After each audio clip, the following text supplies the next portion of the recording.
अच्छा बात, हम चाइना इंडिया की बात कर रहे थे। चाइना से हमें दुश्मनी करनी चाहिए कि दोस्ती?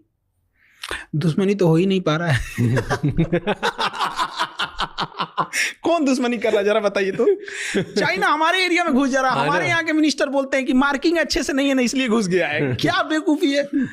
हाँ, दुश्मनी कहाँ कर पा रहे हैं हम लोग, तो बस फेस वॉश कर रहे हैं कि नहीं ऐसा नहीं होना चाहिए। अक्साई चीन हमारा है, हम लोग पीओके के मामले में हम लोग शेर हो जाते हैं। सीओके जो चाइना को ऑक्युपाई किया कभी उस पर ठीक से चर्चा नहीं हो पाती है। सेला टनल का उद्घाटन करने जाते हैं, चाइना विरोध कर देता है। क्या मतलब बनता है? ताइवान को हम लोग एक्सेप्ट नहीं करते हैं एज ए कंट्री। किसके डर से? चाइना के डर से। क्यों डरते हैं? ये हम थोड़े डर रहे हैं। जो बैठे हैं लोग डर रहे हैं। लोग हम तो कह रहे हैं काहे डर रहे हो भाई। बट आपको क्या लगता है क्यों डर? कुछ तो रीजन होगा तभी। अब डिप्लोमेटिक है, वहां पे शुरू से चला आया है। ऐसा नहीं कि मोदी जी डर रहे हैं, मनमोहन सिंह भी वही कर रहे थे। तो कई बार हम लोग ये कहते हैं ना, तो लोगों को लगता है कि नहीं ये कर रहे थे, वो भी वही कर रहे थे। तिब्बत चाइना ने कब्जा कर लिया था। पंचशील समझौता लेके जवाहरलाल नेहरू घूम रहे थे, चाइना ने पीठ पे खंजर मार दिया।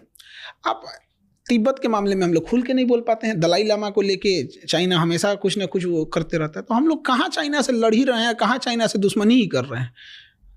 बट कर सकते हैं हम। क्यों नहीं कर सकते? उतना होना चाहिए ना। हमारी इकोनॉमी उनकी इकोनॉमी में जमीन आसमान का अंतर। तो हम लोग ना फेंकने में नीरज चोपड़ा से आगे।